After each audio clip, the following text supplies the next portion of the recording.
Добро вечер, почитувани гледачи. Време е за Заспи ако можеш со Драган, колку толку подоправен Милосављевиќ и Горан Мировски, на кој се чини ништо не му недостасува сега за сега, со оглед на фактот дека во средата и во четвртокот издржа сам машки како што треба и дури ме замисли дали може би моето место во оваа емисија полека доаѓа во опасност. Познавајќи го Горан, мислам дека сепак тоа не е случај. Иако морам да ти признам, Горан, после долго време, години практично, прв пат успеав да гледам емисијата од дома и да ме нема мене внатре. Речи се инстинктивно очекував некако да се појавам на кадарот, ми делуваше неприродно, но од друга страна морам да признам дека твојата професионалност и врна експертиза и тоа како се покажа во тие 2 дена. Сердаре, војводо, нема потреба, мислам дека нема потреба. Супер сме, најдобри сме. Најдобри сме, кој е како нас. Вечерва наш гостин е професор, доктор, човек кој што се занимава со исклучително важна област во медицината, но истовремено и човек кој што предизвика огромен број лавина на реакции во последните неколку денови со еден, ќе го наречеме, како што тој самиот вели, социјален експеримент кој што по многу нешта ги збуни и ги како да речам, од една страна ги револтира, од друга страна замисли голем број од македонските граѓани. Се работи за професор Владимир Трајковски. Добра вечер. Добра вечер и до вас и до сите ваши почитувани гледачи. Мило ми е што вие ме поканивте. Обично се знае дека вие водите политички емисии, сега јас сум почестен вака како доктор по медицина и како професор кој што се бави со аутизмологијата да бидам гостин во една ваква доста гледана емисија. Па можда добро на почетокот да се извиним, кога ви се јавив, ви се извинив што мораше да дојде до повод за да ги употребиме причините за вашето доаѓање овде, ако смеам така да кажам. Ќе објасниме зашто се работи, нели, подоцна како во петокот се случи таа турбуленција во јавноста, да речам, од еден ваш фејсбук пост, но морам да признам дека и новинарите ние сме виновни што честопати од дрвата не ја гледаме шумата или од шумата не ја гледаме дрвјата. Како сакате, тема која што е исклучително важна, на која што вие сте посветени интензивно 25 години, досега не сме посветили внимание, ќе кажеме подоцна што е темата. Предлагам сега, Драган, може би да објасниме за нашите гледачи што во петокот беше кажано од страна на професорот Трајковски и што предизвика за мене прашање на принципи, да речем и на дигнитет, употребата на северна. Вие направивте еден статус на Facebook каде што напишавте дека студентите кои што дојдат кај вас на испит не треба да пишуваат во графата за тоа каде се родени, дека се родени во Северна Македонија, заради тоа што дефинитивно не може да бидат родени во Северна Македонија. Добро, се работи за студенти, значи во индексот се разбира се ова придав како што сега се употребува и кој што ние јавно не ја сакаме, постои само неколку години, не е возможно студенти да биде родени во таа држава по природата на нештото. Едноставно тоа се луѓе од 18 години нагоре, најчесто некој дури да е генија, сепак не би можел толку млад да стане. Меѓутоа вие излеговте јавно со една таква порака дека во случај во индекс да го видите називот Северна Македонија, тоа ќе значи една оценка подолу. Многумина ве пофалија во смисол на вистински патриот. Од друга страна се најдоа и такви кои што рекоа дека се работи за нешто што не е баш на професорското ниво, односно дека не може оценката на студентот конкретно да зависи од начинот на кој што тој ќе се потпише и како ќе се изјасни во било кој елемент, да речеме. Меѓутоа, вие потоа објаснивте дека се работи за социјален експеримент. Еве, ќе оставам на вас и вака јавно да кажете што беше поентата на целата приказна. Така, да. Па, морам да признам дека уште на самиот почеток би сакал да кажам за вас и за гледачите дека да се оградам од некои работи, дека немам никакви политички амбиции, бидејќи во претходните 2 до 3 дена бев напаѓан од одредени веројатно штабови дека се спремам за некаква Така, си позиција. да погодиме министер за здравство, министер за некој здравство, нешто ќе се случува, се разбира. Да, моите конкуренти да ги олабавам малку, да ги релаксирам, немам никакви амбиции во политиката, а исто така и годинава се одржуваат избори за декан на филозофски факултет, исто така немам ни амбиции за декан. Значи некаде мај јуни ќе видат тие избори, да ги олабавам исто така и Еден добар дел луѓе веќе се спуштаат. Да, од филозофски факултет, тоа беше чисто тој статус подоцна јас сватив дека не го правев намерно, но во науката многу откритија се случуваат случајно, така да подоцна сватив дека ова всушност е социјален експеримент со тој статус кој што го објавив, дека јас на вистина ме револтира и нема ни да го спомнам сега тоа име на С, кога се презлоупотребува и таму каде што треба и таму каде што не треба. Значи, не можеме ние, колку и да сакаме да бидеме политички коректни, но да го ставаме името во индекс каде што стои дата држава на раѓање. Држава на раѓање се разбира дека била од 1991 година до 2019 била Македонија. Во секој случај, или Република Македонија, еве, ако сакаме до крај да бидеме коректни. Но, случајно кај една постдипломка видов откако дискутиравме, разговаравме и откако она го заврши испитот, видов дека стои РСМ. Сега, ако некој мисли дека сум сакал да злоупотребам мојата позиција и да оценувам, иако не знам зошто така поинако го свати еден дел од јавноста, за среќа според мои некои неофицијални процени 80% од коментарите одеа во позитивна насока дека го поддржуваат мојот став за не виткање на рбетот.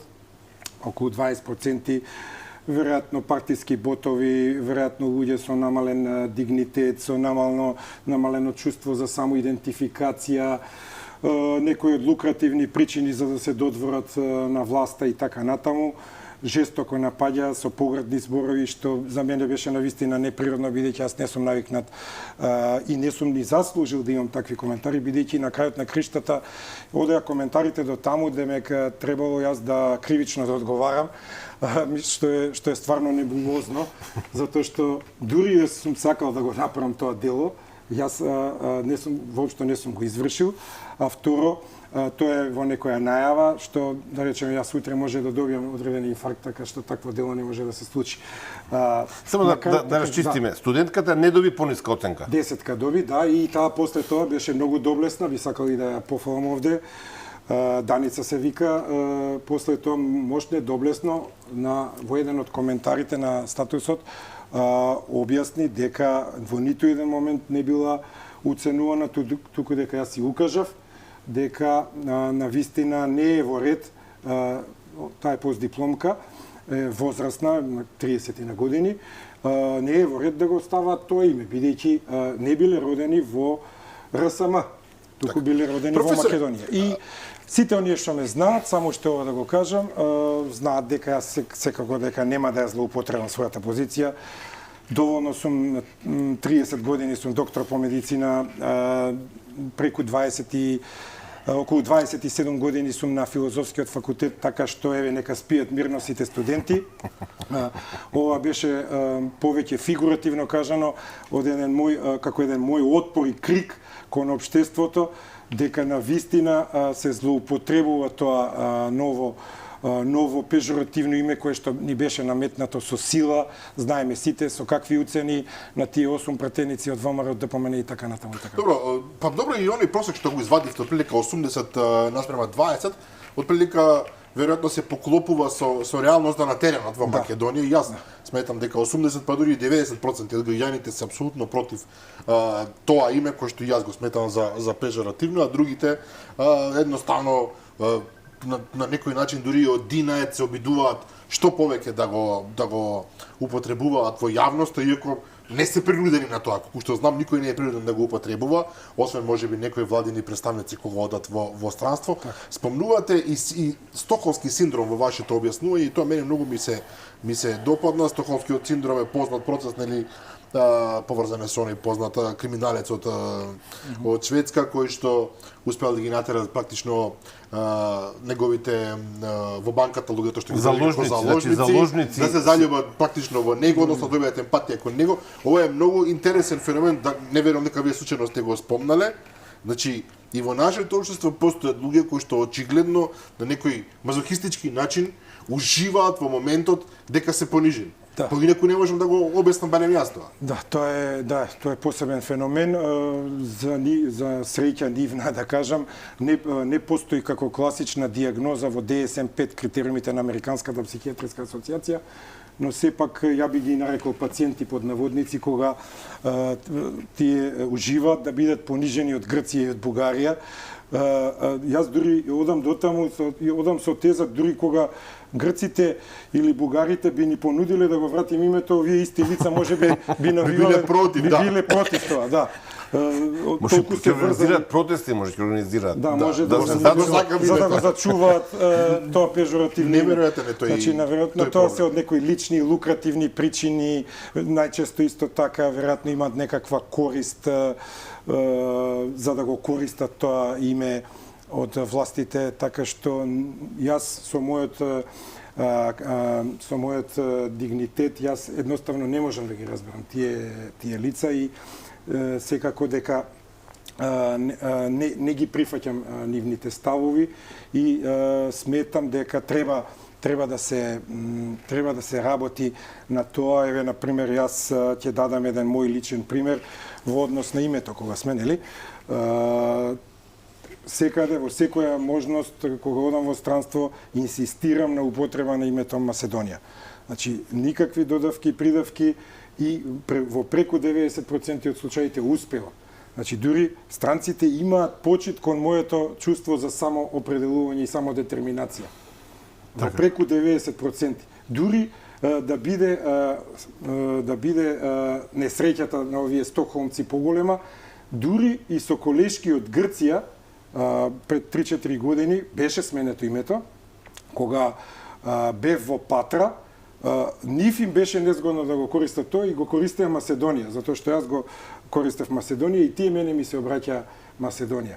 Така што на вистина мислам дека ние мораме што почесто да го користиме тоа име и во меѓународна секој поединец, професор, дали е тоа, дали е естраден уметник, кога оди во странство на одредени представи, спортисти и така натаму, вие како новинари исто така мораме да го форсираме тоа, едноставно да им кажеме на странците, а ова сега во Брисел како ќе биде и во владините представници кои што некогаш мораат да го користат, тоа да речеме е така, бидејќи го усвоиле на незаконски устав и се надевам дека некој од идните влади ќе смогне сили и начини ќе најде да се врати. Ако можам само колово да додадам, кога се работи за обичните граѓани кои што се голем дел излажани, би рекол, од политиката, и ќе разберам. Нели, когнитивна дисонанца, нели, имаме тука значителна улога, но што правиме со луѓето кои што носеле одлуки, се бореле политичката кариера, ја ставиле во ризик, ја заложиле за да се донесе тоа име, се бореле за Северна Македонија, аз ќе го кажаме тоа име, потпишале тамо некој од нив и на крајот сега него употребуваат тоа име Северна Македонија. Сега зборуваат за Македонија. Пред ја гледав претеничка на Социјалдемократскиот сојуз Ванчова, мислам дека се вика, не е важно, на друга емисија, на друга телевизија, Македонија. Па, имаат ли тие луѓе сега право, тие што се бореле, што не притискале, што вршиле притисок, што неуставно го злоупотребиле, би рекол, референдумот кој што не помина, нели? Имаат ли тие луѓе право? Како го обяснувате? Сега ние не правиме психолошки профили овдека, то за какви ликови се работи? Зборуваме за моćни луѓе, не за обични уплашени луѓе. Па да, тука е веќе лицемерието допуштено на максимум кај нив, бидејќи се ближат избори за помалку од 100 дена. Тука веќе се обидуваат на еден снисходлив начин да привлечат дел од народот но мислам дека народот во Македонија и македонскиот народ пред се нема толку куса меморија колку што вие политичари кои што ги спомнавте вие сакаат да е потцената неговата меморија и мислам дека они се почесто и почесто ќе го користат терминот Македонија, иако тоа не е коректно, не е во ред, не бидејќи гласале некое друго име. И треба да останат конзистентни и доследни веќе на тоа. Но тие знаат дека кога го користат тоа име, дека се помој ќе биде бројот на гласачи за нив и веројатно би доживеале дебакл и затоа сега одат во 5 до 12 нешто да освојат во матно, али не верувам дека ќе... Или 12,5 некој рече. Да, затоа што направија голем греф. Драган, ќе потсетам само, бевме со Драган на Светосавската академија пред 10 дена, и Ковачевски, и Пендаровски, 10 пати повторија Северна. Излезе господин, мислам дека беше председател на Српското собрание. Излезе и ниту еднашка не го спомна зборот Северна. Председателот на Собранието на Република Српска. Или на Република Српска. Да, не е важно. И подосна Ковачевски излезе. Дали беше се чувствуваше понижено од таа ситуација, па излезе, затоа што дури и Вучич им кажа во еден момент дека промената на уставот се тоа друга тема, нели? Вучич имаше политички говор кој што навистина српските представници во Македонија настапија по-патриотски од македонските представници, тоа што вие Северна Македонија можете секогаш да замените со македонската држава, македонските граѓани, ни тоа не го прават понекогаш, но прилично конфузна ситуација. Тоа се согласуваме околу борбата конкретно и повторно еве една информација која што сега случајно ја прочитав. Значи македонскиот тренер Емил Рајковиќ во Русија на ЦСКА Москва, кошаркарски тренер се разбира, меѓутоа повторно велам Емил Рајковиќ барал од водителите на драфтот тамо каде што во Русија се води очигледно некаква ВТБ лига и таму има остар натпревар како во НБА исто така, да него спомнуваат македонскиот репрезентативец Ненад Димитриевиќ како северно македонец, туку како репрезентативец на Македонија, значи на грешката на оние што го водат драфтот во Русија интервенирал, немал потреба со тоа да го направи, не било нужно, меѓутоа прошол причина. Морален дигнитет, она што вие го зборувате, да каже луѓе не може вака. Во принцип тој е опрска за сите нас, се разбира ако имате морал, ако немате тоа е веќе нешто друго. Меѓутоа, за да го затвориме овој дел, бидејќи имаме уште многу прашања, професорската фела, вашата фела. Исто така се вклучи во расправата околу ова што вие го отворивте како тема и ми се чини дека кај нив повеќе беше насочено во правец дали професорот може според буквално, и тоа мене малку ме збуни, буквално цитирање на вашите зборови, да влијае врз оценката благодарејќи на одредена грешка која што нема врска со самиот образовен процес, односно одговорот на испитите. Ако некој кај вас заслужува 10, тоа заслужува 10. И многу интересен момент беше обратниот случај, некој рече, мислам Дарија, деканката на Музичката академија спомна, што правиме ако некој професор од другата страна инсистира од свој причини во индексот да стои Северна Македонија, со него така му текнал. Така што мислам дека има тука простор за дебата, иако ова е буквално читање на целата порака што вие испративте. Па да, јас веќе и објаснив претходно, особено колешката Дарија, иако не ја познам лично деканката, таа многу добро знае дека во првиот циклус, дури ние професорите на првиот циклус на студии, да сакаме да манипулираме, ние не можеме да го правиме тоа, затоа што имате според болонскиот кредит, европски кредит трансфер систем, кој што е веќе 20 години, каков таков, со сите предности и слабости, ние студентите собираат поени од предавања, од вежби, од семинарска работа и токму во најголем дел од оценките се тука објективни, максимално објективни, потоа има 2 колоквиума, семинарска работа, може да кај мене лично може да дое на семинар за да си ја зголеми оценката, активност на вежби оценувам до 5 поени.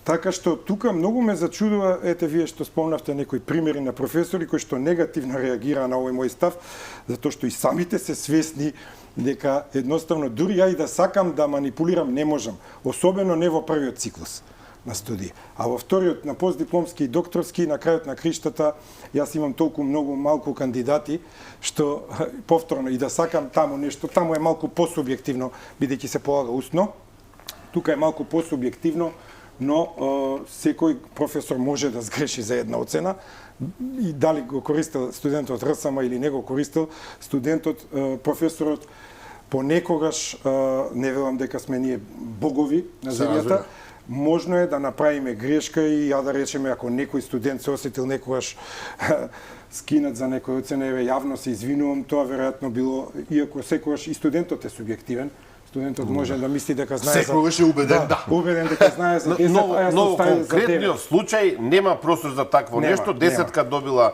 Даница, честито нека е. Значи тука е чиста работата, немаме тука. Сесијата февруарска заврши до јуни, јас имам толку многу обврски што што дури да сакам да го спроведам ова на дело, јас веројатно до тогаш ќе го заборавам ова.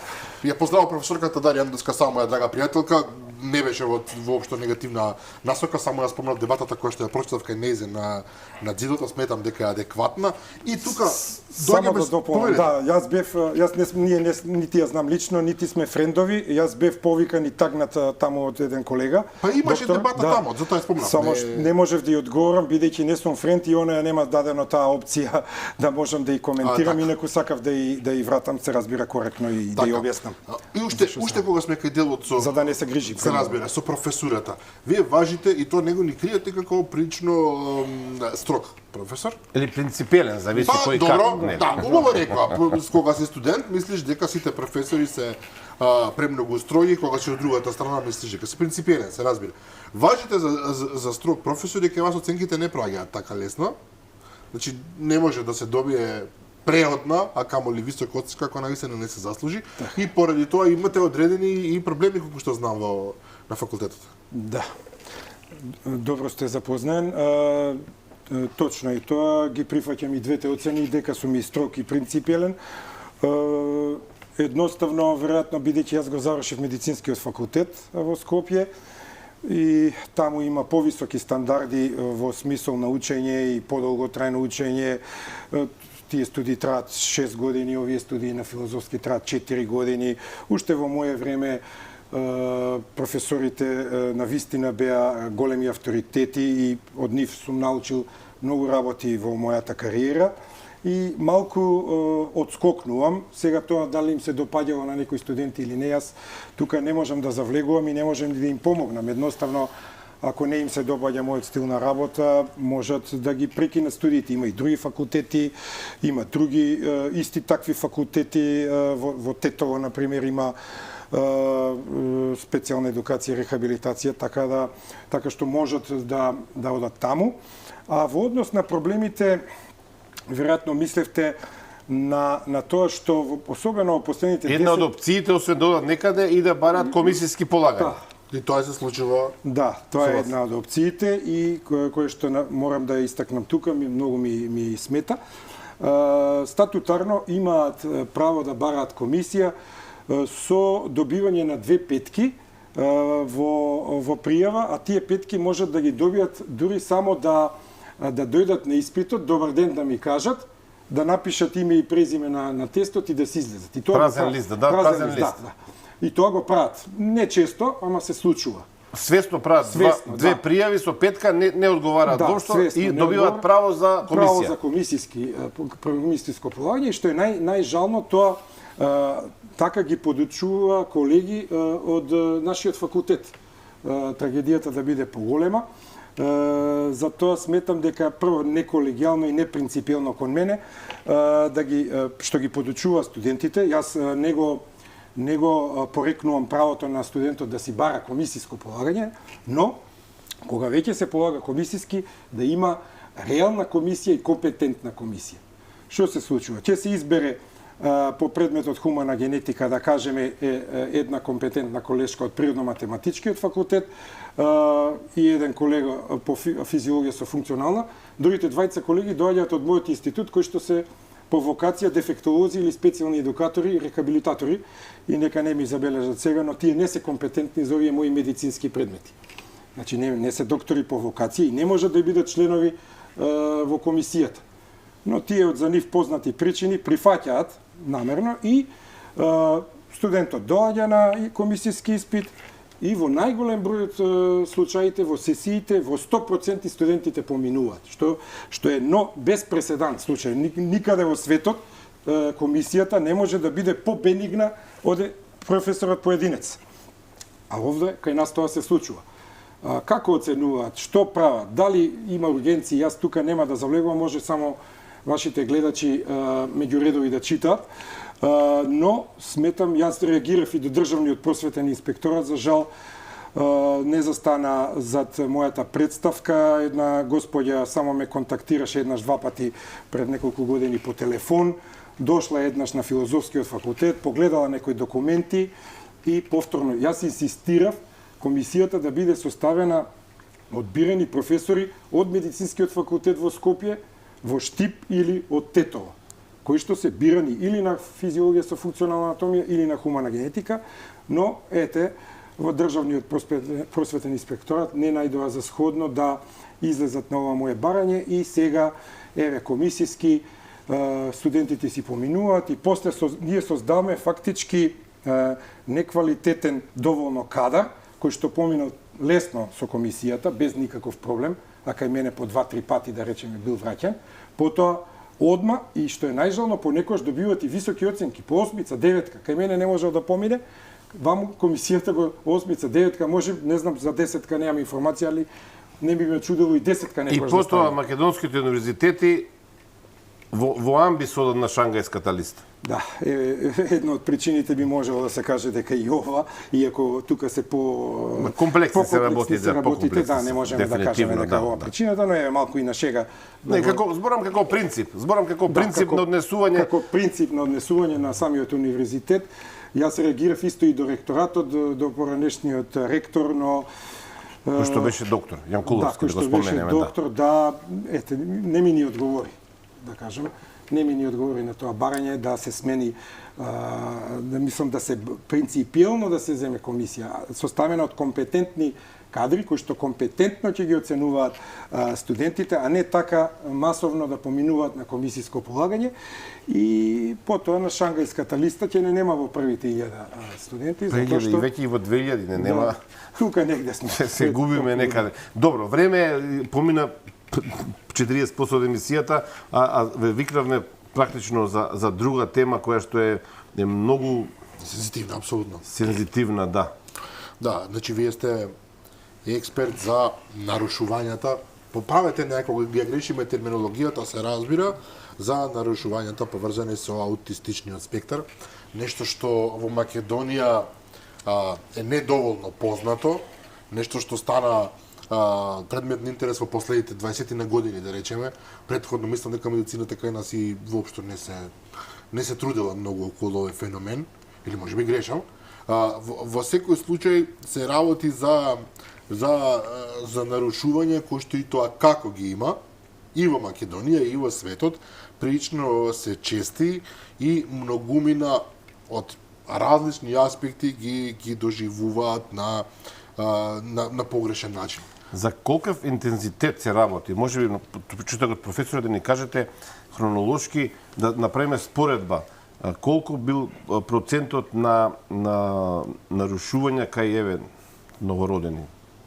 Кај генерации. Може кај генерации. Генерации, да, на 10.000 се смета, нели, за да знаеме за луѓето, тие што имаат такви проблеми во семејството ги знаат работите, но за општата јавност ми се чини дека недостасува малку емпатија за оваа категорија на луѓе. Во проценти како се движи трендот, може ли да ни кажете? Да, одличен прашање во овде дадовте. Аутизмот завзема епидемиски размери и тој е голем ментално здравствен и социјално-медицински проблем во светот, а посебно кај нас во Македонија. Најновите статистики на Центарот за контрола на болестите во САД покажуваат 1 на 36, тоа се податоци од минатата година. Сега мислам дека 2 април е светскиот ден за подигнување на свесноста за аутистичниот спектар на нарушување. 1 на 36, професоре? Да, 1 на 36, тоа е скоро 3%. Тоа е огромен процент, а пред 20 години, например, во книгите од кои кога јас го спремав докторатот, цитиравме 10 на 10.000 или 5 на 10.000 новородени деца. Се извинувам, уште еднаш се вака малку, не ме збунивте, но некогаш пред краток период било 5 или 10 на 10.000, а сега зборуваме за 36 на 10.000. Не, сега Ако добро ве разбрав. сега збориме за 1 на 36 или скоро 1 на 3 на 100. А 3 на 100. Скоро 3 на 100. Чекайте, професор, тоа е огромна бројка. Да, тоа е огромна бројка, тоа е огромен раст на преваленцијата и целиот свет, особено САД, мислам, председателите на САД даваат и по $1.000.000 за истражувања, за разлика од нашава држава, каде што не вложила во истражувања за аутизм. Не знам дали да влеземе тука се во истражувањето генерално, ајде ќе го ставиме тоа на крајот, да збориме сега за овој проблем. Да, во суштина генетска предиспозиција, околу над 90% има коефициент на наследност и останатите 10% припаѓаат на срединските фактори, кои што во последните 20 години навистина се менуваат начинот на живење, имаме зголемена употреба на пестициди, хербициди, злоупотреба на антибиотици, гледате имаме нови вируси, корона-19, доста зрачење од мобилни таблети кои што ги немало до пред 20-30 години, така што И сето тоа, професоре, навистина влие. Знаете што, ве прашуваме од позиција на лаици, навистина, и сметам дека на нашите гледачи тоа како ќе им биде важно токму на таков начин да настапуваме. Значи, не е ова некаква теорија на заговор, бидејќи многумина постојано се прашуваат врз основа на што навистина се зголемува нешто што претходно не беше познато. И веќе ќе ги наброите вие од вашата позиција сите овие причини добиваат поинакво значење. Кој ќе каже некој на улица, ма да, нели она везатот со авионите ви фрлаат отрови и му викаш добро, ворете. Меѓутоа кога кажувате вие поинаков контекст добил. Да, не се работи воопшто за светска завера, ова се реални бројки, кои што сериозни држави излегуваат, имате зголемување во Велика Британија, имате во Јапонија студии кои што укажуваат на зголемена преваленција. За жал, ние во Македонија немаме национален регистар, иако јас како председател на Македонското научно здружение за аутизам инсистирам во сите овие 24 години сега ќе славиме од нашето постоење во мај, до сите министри кои што биле во Министерството за здравство немало никаков слух за да видиме докаде сме. Ние направивме една студија пред околу 17-18 години и тогаш најдовме доста ниска преваленција, ама тоа беше, што велат американците, underestimated, под проценето. И за 18 години се променија работите, да, и се променија, да, јас се повеќе и повеќе во еден приватен центар каде што работам, се почесто има интерес да ги прегледам, да диагностицирам, да докажам дека се работи за аутистичен, да насочам на одреден третман и за понатамошна рехабилитација на овие деца. Аутистичниот спектар е прилично широк. И тоа е така многумина ги избунува. Од наједноставните форми, да речеме, се дури тешко, предпоставувам, видливи, освен за експерти, па се разбира до екстремно потешки форми, кои што се и повеќе одјасни, меѓутоа од некоја причина сите влегуваат во еден низ спектар. Јас често пати сум го спомнувал тоа, не знам дали адекватно, поправете ме ако грешам, од Рейн Мен, одожливиот човек, со Том Круз и со Дастин Хофман филма, тоа е оној кога Дастин Хофман е практично лице со аутизам кој што е способно, не знам, да преброи во една секунда неверојатни цифри, да препознае работи што просечен човек ни под точка разна не би можел да ги препознае. Од друга страна, неговиот ментален склоп е специфичен и луѓето го доживуваат како мало дете практично. Меѓутоа тоа претпоставам дека е навистина екстремен некој облик. Да. И се тоа ме интересира, зашто се ставени сите во тој еден диапазон?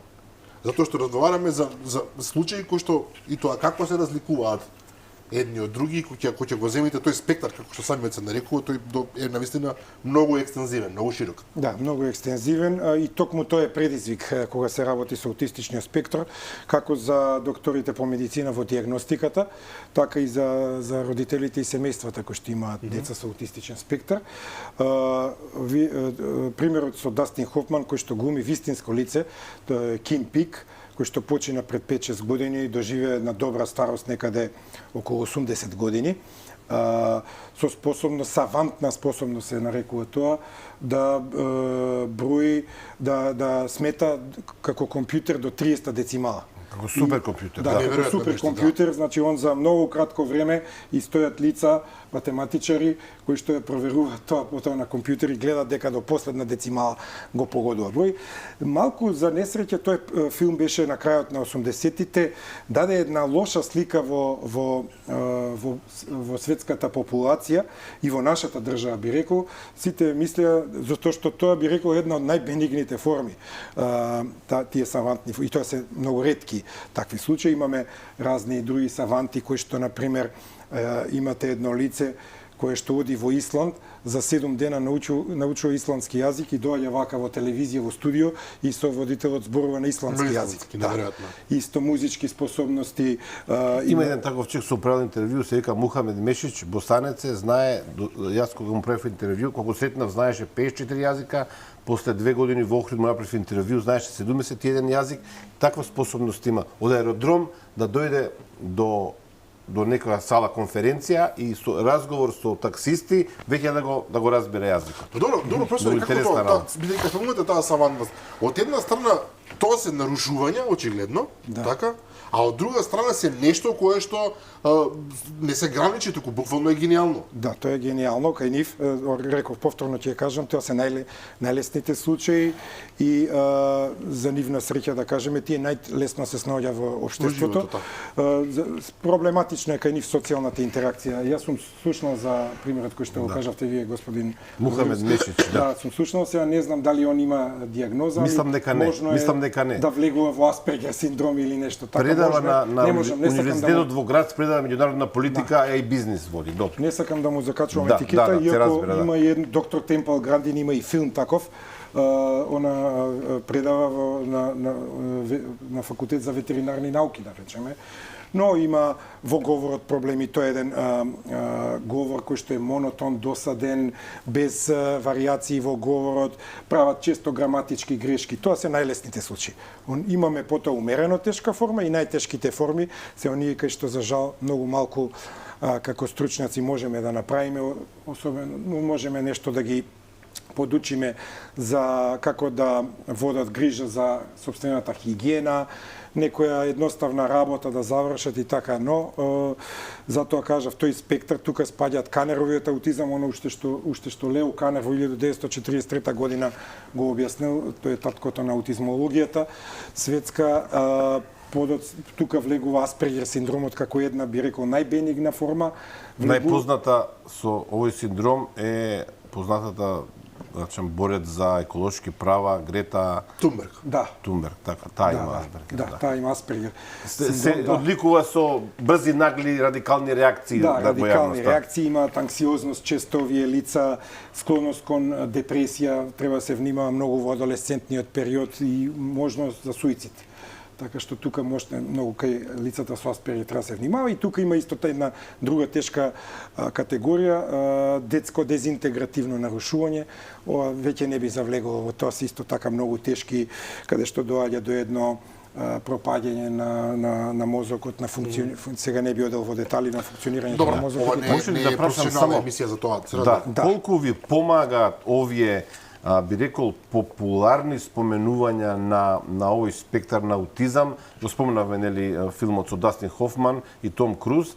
Имаш уште еден филм со Брус Вилис, Шесто сетило се вика, каде што едно момче младо разбива една шифра која што не може да ја разбие. Колку ви помага ова ситуација, тоа што ја го популаризира проблемот, но во исто време создава кај обичниот човек дека тоа е нешто кое што може да се живее лесно, дека може да ви помогне во животот, дека не е толку страшно. Два аспекти има на проблемот. Да, тоа е малку меч со две острици. Помага во подигање на јавната свесност, но од друга страна ги залажува родителите кои што имаат дете со потешка форма на аутистичен спектар и им дава лажни надежи.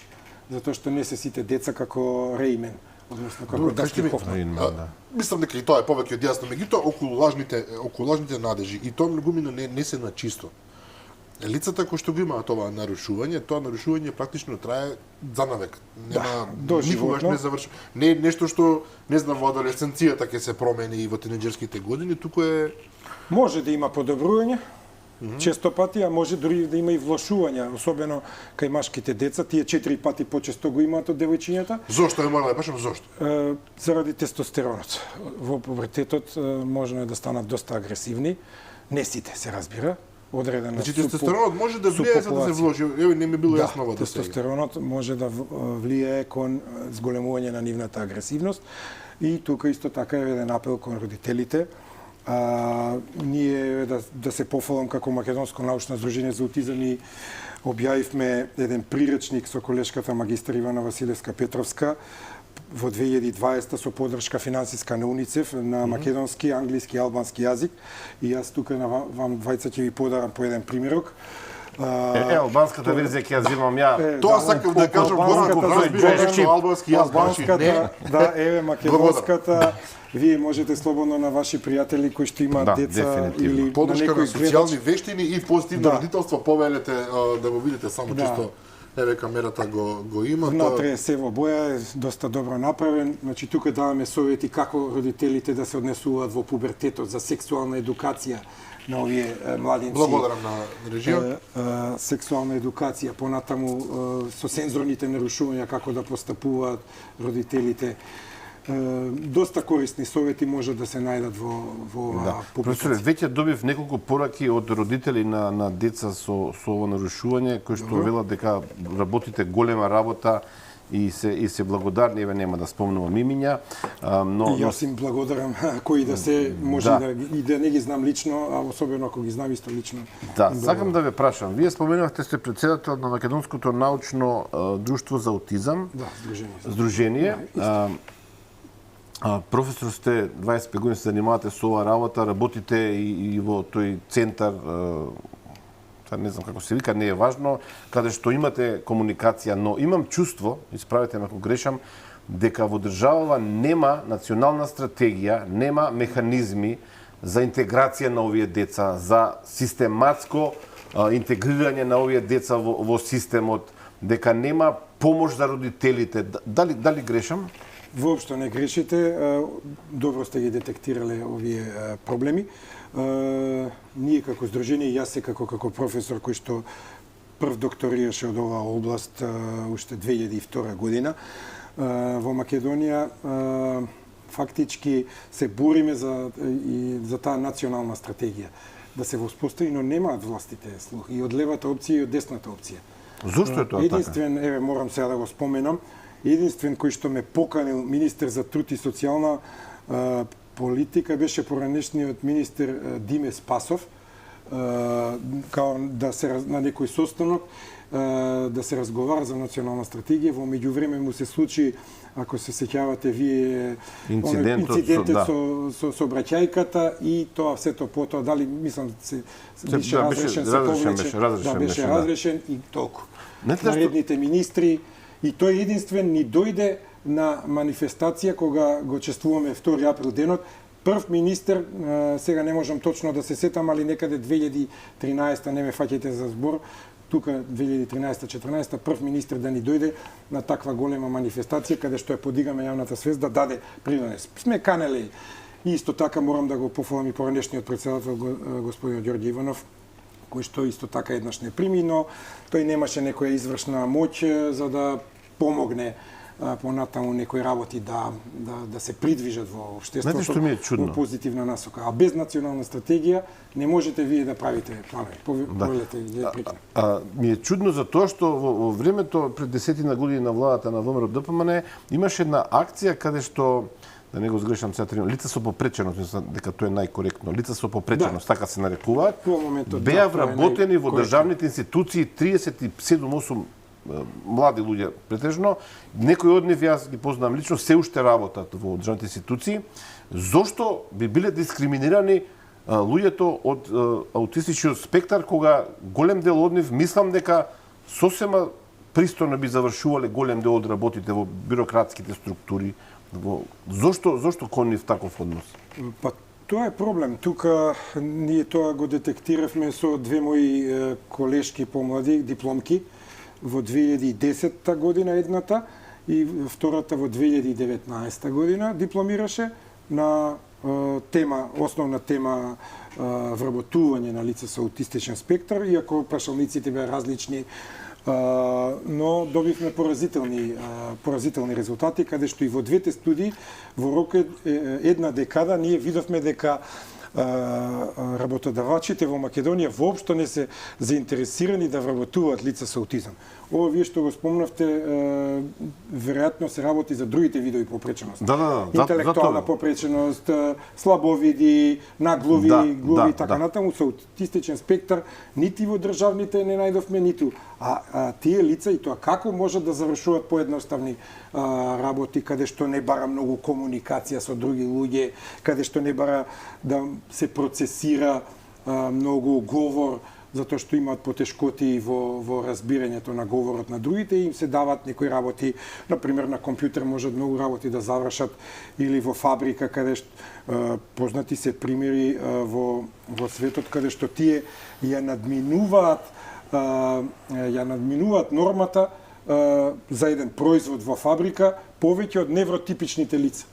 Значи, и тука еден апел давам до сите работодавачи, оние полесни случаи што се со аутистичен спектар во Македонија, нека ги вработат, нека не мислат дека тие се заразни, инфективни, дека ќе им ја пренесат нарушувањето, ќе им го пренесат. Или дека ќе направат некоја штета. Да. Јас во Германија, каде што Горан често оди, сум видел лица со нарушувањето од овој спектар, дека работат навистина на повеќе позиции, дека на тоа се инсистира. Односно државата инвестира, затоа што јас во многу случаи сум видел, затоа што тоа се работи за дел од општеството кој што може да биде продуктивен ако му се даде шанс. И начин. Ако се обезбеди конкретен начин. Што не е кој знае што, меѓутоа ние веројатно го имаме се уште оној балкански, можеби ориентален синдром, речиси се плашиме од луѓето кои што се поинакви, како нешто да е со нив. Јас имам, колку и да звучи банално ова, заради мојата состојба со кожата, еве, може да види на камера, мене понекогаш ми е смешно тоа, имам витилиго, губам пигмент, па некои луѓе се прашат, леле, да не се заразат нешто, што е оправдано, јас го разбирам. Ние имаме огромен број на непознавања кога се во прашање болести или кога се во прашање нарушувања, меѓутоа ми се чини дека општеството мора да вложи многу повеќе напор, многу повеќе труд да ни објасни на сите на крајот на криштата дека тоа се работи кои што прво не се опасни, второ луѓето заслужуваат и шанса и простор да работат, не само да работат и да живеат под колку што е возможно одредени околности за нив, како што треба. А на крајот на криштата, ако сакаме, бидејќи сте ви политичка емисија, Европската унија, тоа е еден од условите понатаму ние се стремиме. Но ние треба прво тие работи да ги поправиме, па потоа да дискутираме влегува во стандардите на Европската комисија, апсолутно, да. Тоа треба тие стандарди да ги исполниме, па потоа да преговараме со Бугарија за некои небулозни работи кои што ни ги наметнуваат бугарите, за кои што сметам дека нема да се дојде до промена на уставот заради тие глупости. Треба прво ние да гледаме на овие работи. Да, не само на Европската унија, ние во уставот имаме член кој што регулира дека сите граѓани мора да се еднакви пред законот, имаат еднакви шанси, еднакви можности. Да, и во нашиот устав, да, секако тоа убаво го нотиравте, секако. Но јас сакам да направам едно спојување во смисол дека ако сакаме на вистина да следиме Европската унија, но со мали вложувања во науката, со 0,08%. Ајде пред да продолжиме понатаму за спектрот на аутизам, вложување во науката, кој што индиректно би помогнало и во ова ваша мисија, да ја наречаме, да не работа мисија. Имаше една информација која што е извор Министерството за образование и наука, дека минатата година 2023 година само 0,08% од BDP-то, од бруто националниот производ се дадени за научни истражувања. Професор, дали имате вие ваква некоја информација, некаква потврда? Имам потврда, што е фрапантна таа потврда. Додека се подготвував за оваа емисија, добив јас таа информација. Иако мислев дека е нешто повисоко од тоа, но ако знаеме дека во земјите на Европската унија одвојуваат по 2,37% од бруто домашниот производ за наука, а ние одвојуваме 0,08%, тогаш на вистина е тешко ние да објавуваме трудови, да правиме проекти, врвни проекти. Ја, например, не сум 20 години, немам од Министерство за образование и наука земено денар за проекти. Сите проекти 20 години? Да, 20 години, може и 21 од 2000. Иако сте практично пионер во оваа област. Да, Што е било многу чудно. Имав почетничка среќа, во 99-та го почнав докторатот, 2000-та како млад асистент, тогаш јас го напишав проектот, други стоја професори, бидејќи јас тогаш како асистент не можев, но јас учествував во создавање на проектот и 2001 уште еден проект, тогаш да добијам средства со кои што им благодарам на тогашните власти, успеав да го завршам докторатот, бидејќи го работев на Институтот за имунобиологија и хумана генетика, каде што требаше доста скапи реагенси да се купуваат. И тогаш како помлад асистент и асистент успеав да дојдам до средства. Сега преку 22 години не можам да дојдам до средства од Министерство за образование и наука и само во ситуација кога трендот се зголемува драматично, рековме преска од 5-10 на 30 на 10.000 луѓе. Само ако можам да прецизирам, ова е информација која што доаѓа извори Министерството за финансии, се извинувам, за буџетот на Македонија, 0,08 268 милиони 236 хиляди денари, тоа е предлог буџетот за 2020 година. Не знам точно сега како до крајот се променило нешто, меѓутоа мислам. Да, не верувам, али и да е променето до 0,1 може да отишло од 0,08 до 0,1 или 0,11. И повторно трендот е катастрофален. Во 2014 година се дадени 0,45%, што е номинално многу повеќе од ова, колку е сега математика. Преку 4 пати. Да, скоро, речиси 5 пати е поголемо. Со тоа што па апсолутните бројки се речиси 4 пати поголеми, 3,5 пати поголеми од парите што биле дадени во 789 милиони денари во 2014 година. И потоа паѓа 0,45, 0,40, 0,26, 0,24, 0,15, 14, 0,12, 0,16 се зголемува малку 2021 година и 2000 година според оваа табела 0,08% во ситуација кога буџетот на Македонија расте од 2014 бил 3 милиарди евра, сега е веќе 5,5 милиарди евра. Значи, ова значи дека некој некаде во владата, каде што се зборува за националните приоритети, во здравството, во образованието, во науката, вели, кој што работи професор Трајковски, занимава со аутистичен спектар, оставете го на страна, не е важно. Како делува ова на научниците? Тоа делува дестимулативно, демотивацијски, навистина ова се поразителни податоци кои што ги цитиравте. Јас не знам како очекува државата да излегуваме надвор и со врвни резултати со вака низок. Јас апелирам, ќе има избори во мај, апелирам до идната влада, мора да го зголеми овој процент. Дури и тоа 0,45 од пред 10 години е низок процент, да се разбереме. Но ние бележиме драстичен пат од 4,5 до 5 пати за 10 години. Ние треба да одиме над 1% државата да се стреми. Ајде, верувам дека не можеме да ги следиме европските држави со 2,37%, но барем да стигнеме до 1%. Не може, затоа што науката е таа што го движи општеството. Науката создава млади кадри, научници кои што можат потоа да создадат производ кој што потоа ќе се продава на пазарот на труд. А вака се чини дека министрите и премиерите поранешни и сегашни се занимаваат со други работи, а науката и образованието кому му е гајле, и здравството, бидејќи тоа... Затоа сме таму каде што сме, ако сме објективни. Меѓутоа, мора да ја прашам, професоре, вие не добивате пари, овдека не зборам за вас, како личност, туку генерално, кои се занимаваат со наука. Генерално, не само јас, тоа важи и за другите професори. Меѓутоа, што е интересно? Кога квалитетот постои, а постои и во Македонија, се наоѓа начин. Јас знам професори од други сфери, што нема да ги спомнам сега по име, кои што добиваат средства и објавуваат трудови по Холандија, по Франција, по Германија, по Англија и така натаму, и вие истото го правите. Меѓутоа, сепак тоа е претпоставувам прашање на лична упорност, на лична иницијатива, на желба да се докажете во областа во која што сте се посветиле. Меѓутоа, кога собствената држава, собствениот систем дига раце и кога сте вие практично Поставени на маргините. и принудени да барате од надвор помош, Да. колку и да звучи тоа сега вака малку грдо, зарем не ја убива желбата за работа дома? Па кај некој може и да ја убива. За сега кај мене да признам не ја убило, но кај некој можно да ја убива и тие професори, колеги, колешки едноставно не прават проекти, не објавуваат и стојат во место на едно одредено ниво. Јас сум таков човек упорен, се борам и во сите овие 20 на години главно сите проекти се од Европската унија, Erasmus Plus проекти, КОС проекти, во еден КОС сега сум и заменик на председател, тој е многу интересен проект за разбирање на карциномот и превенција кај лица со интелектуална попреченост. Тие многу почесто умираат бидејќи не знаат да отидат на преглед.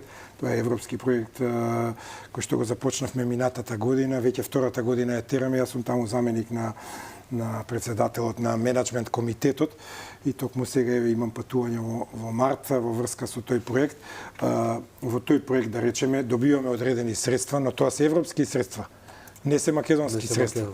Со 0,08% ја дури не знам кај одат тие 0,0. Веројатно одат за некоја хартија, обично за печатење, нешто така, некои книги што ги печати тонер, да, што ги печати владата со задоцнување од Министерството за образование од 3 месеци, од 5 месеци, за основците и така натаму и така натаму. Професор, како ја разбирам да вие не инвестирате во процеси кои што се технолошки толку многу совршени, не може да се борите со светот.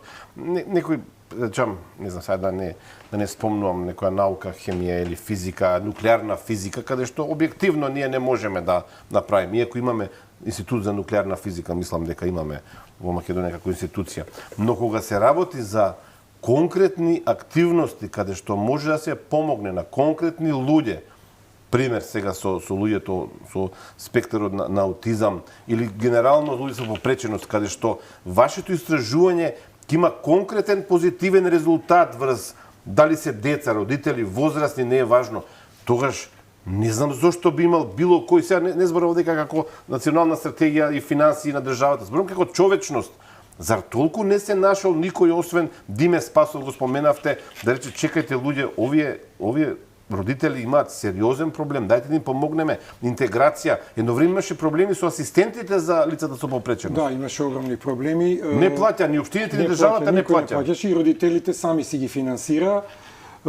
Тука во последните 2 до 3 години малку е сменета работата, се плаќаат асистенти и тоа е добро, да го поздравиме, но треба уште многу тука да се работи во смисол на обучување на тие лични асистенти и во однос на зголемувањето на бројот на тие образовни асистенти, каде што и не е само тоа, тука треба и дидактички средства, тука треба обуки да се прават исто кај особено кај аутистичниот спектар. Ние имаме многу психолози кои што немаат поим да речеме или па и дефектолози ако не дошле на насоката кај што јас предавам аутистичен спектар, а таа насока се вика аутистичен спектар интелектуална попреченост, нема да може да не знаат доволно, бидејќи во студиите многу малку е застапено. Има предмет, порано беше изборен, сега колешките го направија редовен, малку од малку бар да се научат, инаку до пред 5-6 години, например, и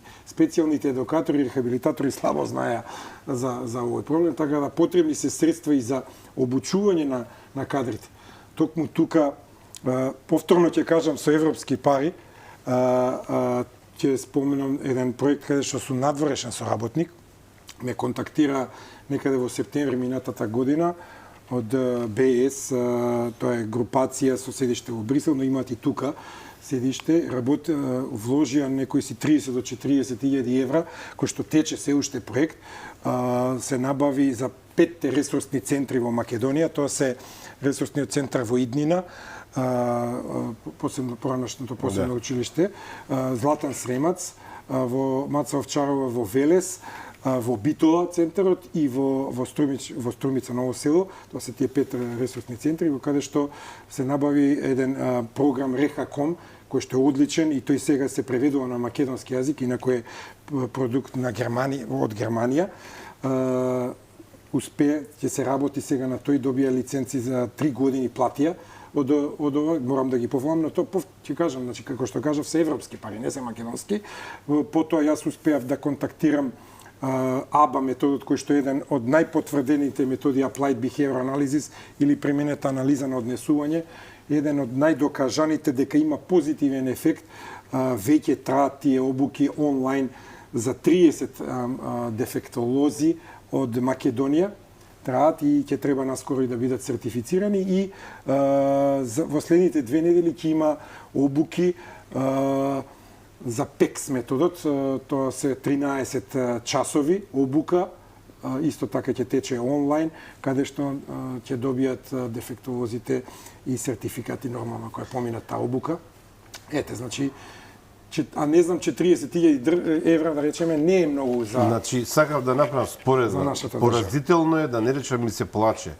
Во месец јануари Државната лотарија дала 11,5 милиони евра за набавка на покер апарати, или не знам како се нарекуваат, не знам какви апарати се, за играње, нешто. Значи, Државната лотарија дала скоро 12 милиони евра, а овде ние чекаме 40.000 евра од Европската унија за да покријат 5 центри во Македонија, софтвер да направат, да преведат, значи, не знам, професор, јас не можам да ве разберам, вас за ова треба да имате срце, планина за да го издржите ова. Ова е неправда. На некој начин неправда, не само кон вас. Би бил субјективен сега ако кажам. Не само кон вас, и кон родителите, кон децата, возрастните, сите засегнати од оваа ситуација. Да, повеќе кон возрастните лица, децата пред се, семејствата кои што буквално се на маргините на општеството, има доста и од нив и социјални случаи се, добиваат некоја помош од 7.000 денари, која што често пати не стигнува ни за овие суплементи кои што мора да ги користат. Не стигнува едноставно. Каде се сите тие други методи?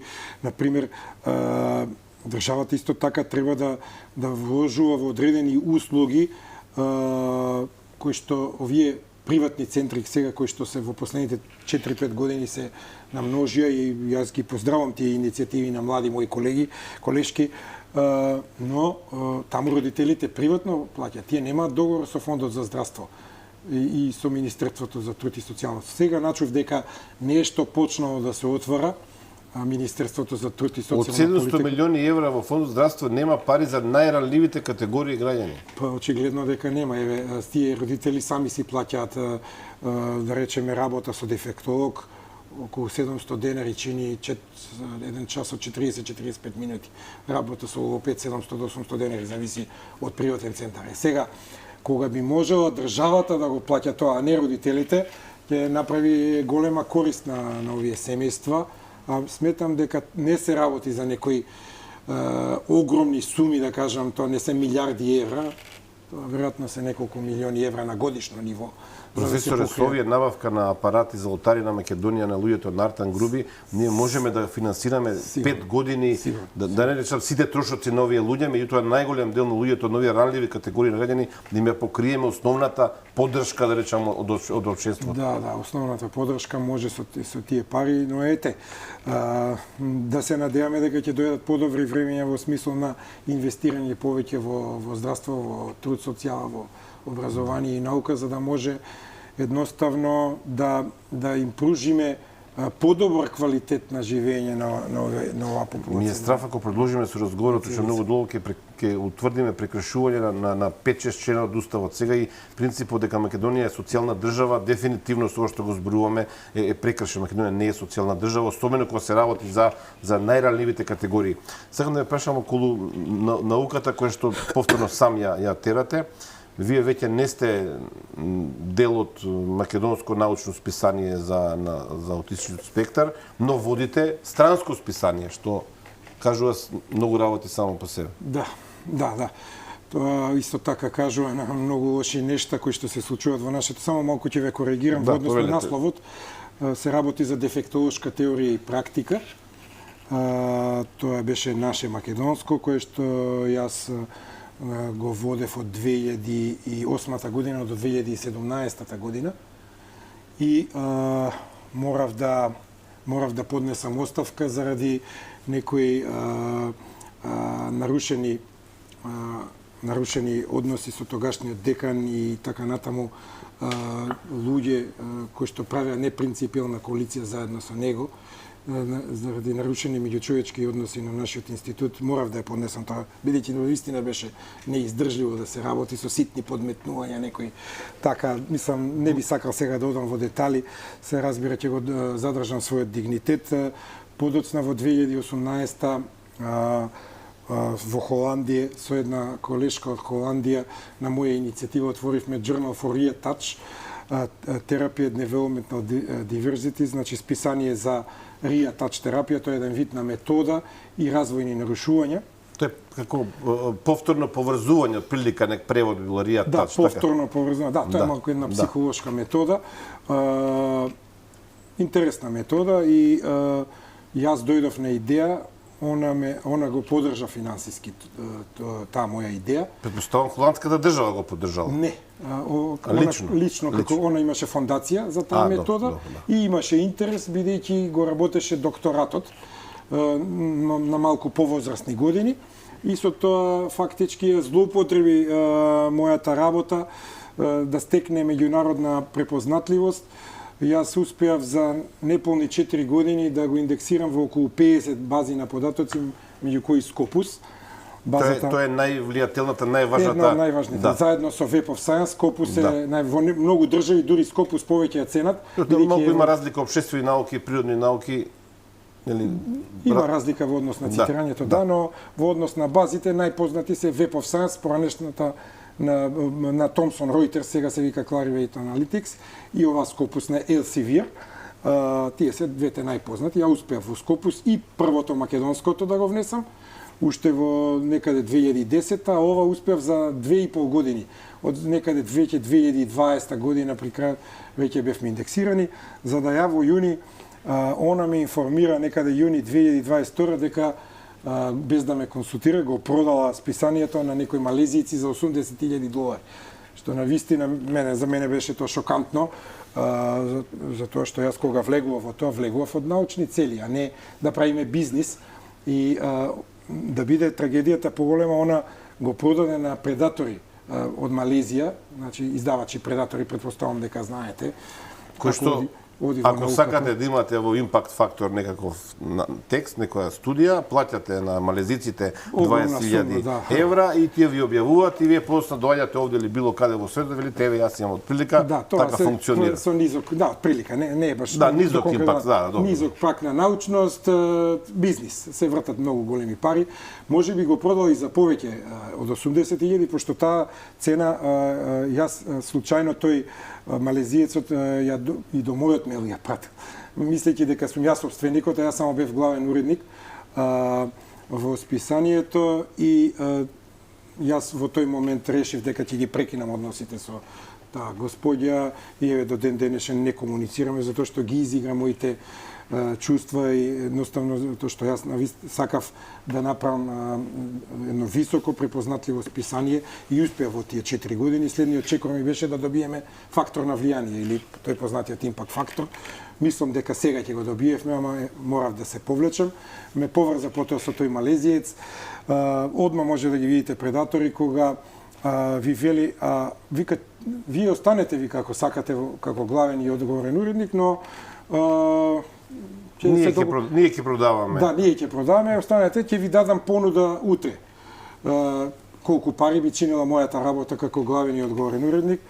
Ниту утре добив понуда, нити на состанокот што беше на Zoom се појави со лик, само со звук на Zoom состанокот и ја одма сватив дека се работи за измамници и за ден му кажав не сум заинтересиран, терете си сами и подоцна веќе за среќа веќе во август 2022 година на Универзитетот Алма Матер Европеја, каде што сум визитинг професор, најдов на разбирање на ректорот тамошен, морам да го споменам неговото име, професор доктор Лудвиг Топлак, и на заменик ректорот, тој е професор доктор Себастијан Криштовиќ, кој што за еден ден ја прифатија идејата и веќе го формира в третото списание, да се надеваме дека ќе биде трета среќа, кој што се вика Journal of Health and Rehabilitation Sciences, или да преведам списание за здравствени и рехабилитацијски науки, еве имам веќе околу 30 индексации за година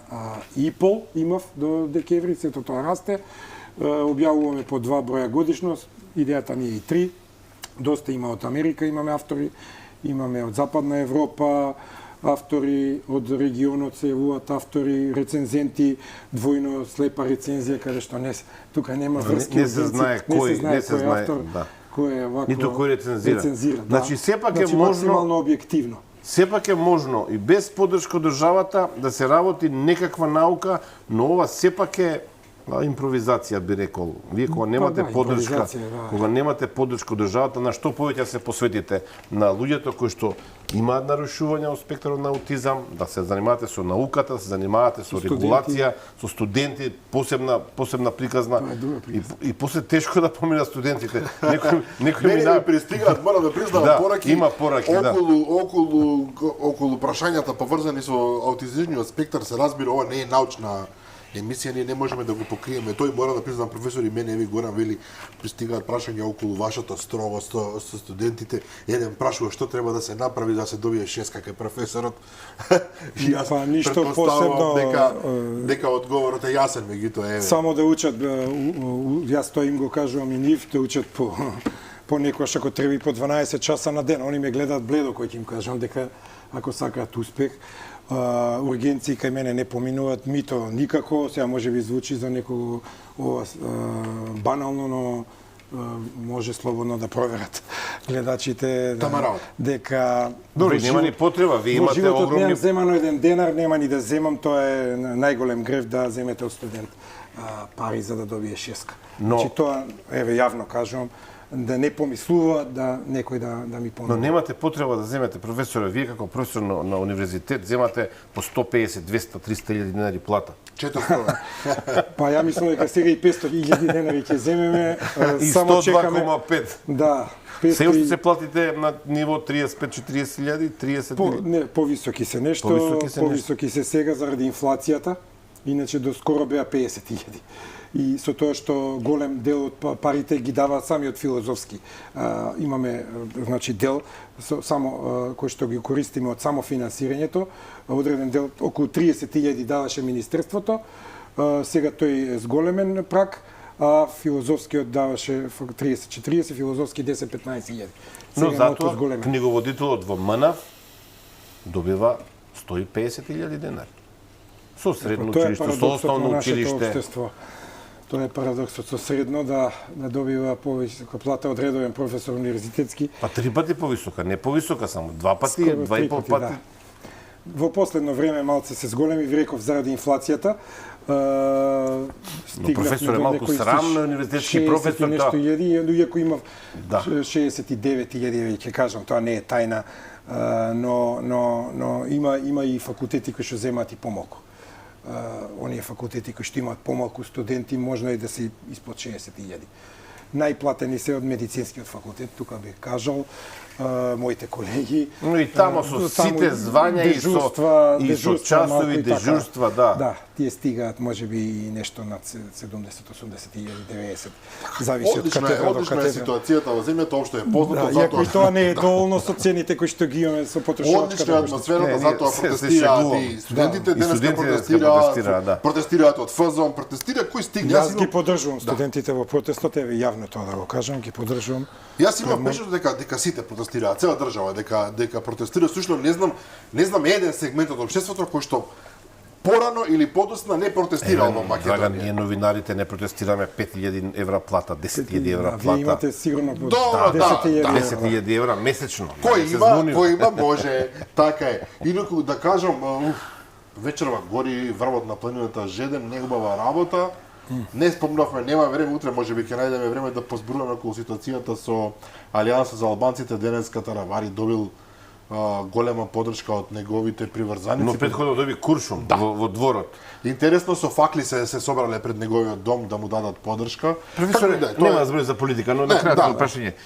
Во 21 век Македонија на патот кон Европската унија, реално на патот кон Европската унија, на лидер на политичка партија, заради тоа што дошло до раскол во партија, му фрлат куршум во дворот. Сега Од Калашников. од Калашников, да. Многу јасна порака. Да, тоа е јасна порака, но тоа е врвен примитивизам кој што не можете нигде да го најдете и тоа го гледаат сите амбасади, го гледаат и веројатно ако не блокираат нема да биде заради Бугарија, толку ќе биде заради ваквите со проблемите со судството и вакви куршуми, мислам тоа е нецивилизацијски чин, никој не заслужува да му праќате куршуми, порака дека може да заврши во ендек, например, со куршумот. Тоа јас го осудувам и прво како човек, второ како доктор по медицина, едноставно тоа не е дозволено. Ние четвртина од 21 век поминавме, 24-та година сме.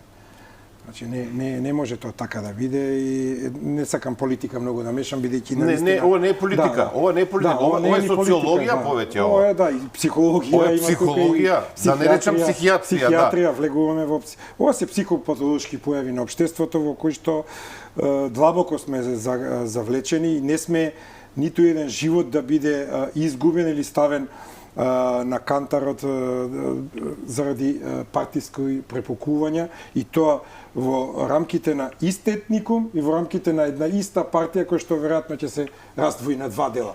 Не сме тоа така да функционира. И го поставив ова прашање не заради инцидентот пресед, заради тоа што се случува во Алијанса за албанците. Го поставив како врв на сантата мраз дека во македонското општество имаме сериозни проблеми. Луѓето се незадоволни, луѓето се несреќни, луѓето немаат начин како да излезат од дупката во која што паѓаат. Тоа ми беше поентата на прашањето. Како да излеземе ние од тој тунел мрачен во кој што за жал ова прашање е многу тешко, повеќе слојно. Повеќе слојно и потребно е веројатно уште една емисија. Вашиот пример е добар. Вие се борите. Со сите проблеми се борите. Со сите проблеми, да, секој човек како единка треба да се бори. Како што кажав, јас се борам во научното сфера, сите да се борат, политичарите малку да не го вртат трбетот, затоа што од многу вртење може да добијат диагноза кифоза, грба. Значи, тоа не е добро, затоа што после тоа ќе треба да одат многу на лекари, да се трошат пари, државни пари, медицинска рехабилитација и така натаму. Мора посериозни мерки, мора промена во целиот систем да дојдат на важни позиции луѓе од интегритет и дигнитет во министерствата, да нема непотизам во сите државни институции, во приватни може, приватна фирма може семејна да биде, нека си вработи кого сака. Но во државните никако да нема непотизам. Јас сум најголем борец и затоа многу од колегите на филозофскиот ми замерат затоа што сум станувал на наставно-научен совет да дискутирам кога се инсистирало да се прими некој близок на наш професор и некои од колегите ми го замерили. Но еве ја и ден денеска стојам на тоа становиште. Затоа што така го еродирате системот. Со непотизмот, потоа се развива непотизмот, исто е и корупција, еден вид на коруптивно однесување. Кронизам, клиентелизам и така натаму. Имаме многу. Значи треба многу да се направи, мора да се озре општеството. На пример со мојот предпоследен пост, вие тука гледате дека има личности кои што се незрели, тотално емоционално незрели и кои што се на многу ниско ниво, на примитивно ниво, не знаат да комуницираат. А сакаат да кажат. А сакаат нешто да кажат. Значи, со интернетот, исто така и месецот Веоштрици, даде многу демократија, но покажа многу не валкан веш. Јас би го вовел предмет интернет култура во основно образование, па и во средно. Да има интернет култура, кога би бил некој фактор во држава, уште од мали децата да се учат како треба да комуницираат на TikTok мрежите, на Facebook Messenger, на Viber, без навреди, и од тука почнува се нагоре. Потоа и политичарите нема да си праќаат куршуми, да речеме, како знак дека пази што правиш, и што може да се најде. Значи, едноставно мора да се работи. Пораката за крај на емисијава, секој да се бори, системот да се бори, државата да се бори, да се има човечност, особено Хуманост, за најранливите категории, хуманост, се разбира, толеранција. И да работливост, исто така. Да се работи многу пати по над 8 часа, а да не се гледа, сега мене ми заврши работното време. Ако треба во Јапонија, зошто се толку богати? Затоа што се многу работливи. Нашиот народ, нека не ми замерат, но од сите етникуми не сака многу да работи. Не само Јапонија, и Турција е добар пример, но сака да зема 2000 евра плата со 4 часа работа. Тоа го нема никаде. Ќе мораме да го продолжиме разговорот во некоја друга прилика. Професоре, се надевам ќе ме повторно прилика, уште еднаш Јас стојам на располагање кога сакате, и ако има нешто интересно, иако не сум политичар. Тама работа. Беше задоволство. Почитувани гледачи, верувам дека уживавте и вие колку и јас и Горан во присуството на професорот Трајковски. Утре во 15 часот знаете репризито издание на оваа емисија, а јас и Горан ќе ви семе утре вечер во 22:30 или можеби 22:29 како денеска со нови гости. Пријатно до тогаш.